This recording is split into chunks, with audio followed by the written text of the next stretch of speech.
Well, Maine state auditor just issued a major report looking into how the state is spending your taxpayer dollars. And while much of it is mostly routine, there are some eye-opening findings. CBS 13's Greg Lagerquist is on the Waste Watch this morning with a closer look.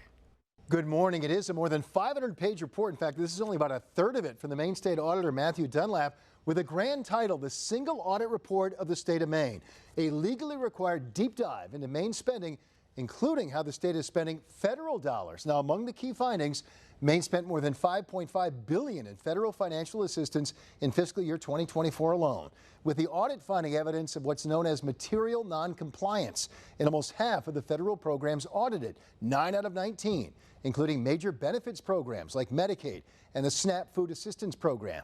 The report found non-compliance in key areas like eligibility and allowable costs, areas that could represent instances of fraud or abuse or simply mistakes or bad practices.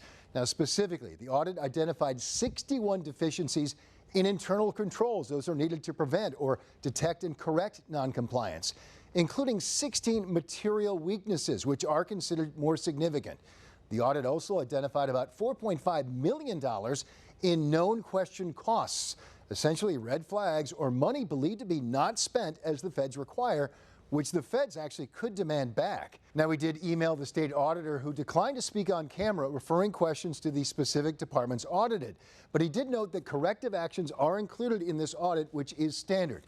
Now, in short, this major audit did not find evidence of massive waste, fraud, or abuse, but it did find at times a disturbing lack of sufficient guardrails to prevent that from happening, or in some cases to even know it was happening in the first place. We did reach out to the governor's office for comment, but did not hear back. We'll continue to follow it. For Good Day Maine, I'm Greg Lagerquist. We'll see you tonight on CBS 13 News, starting live at 5.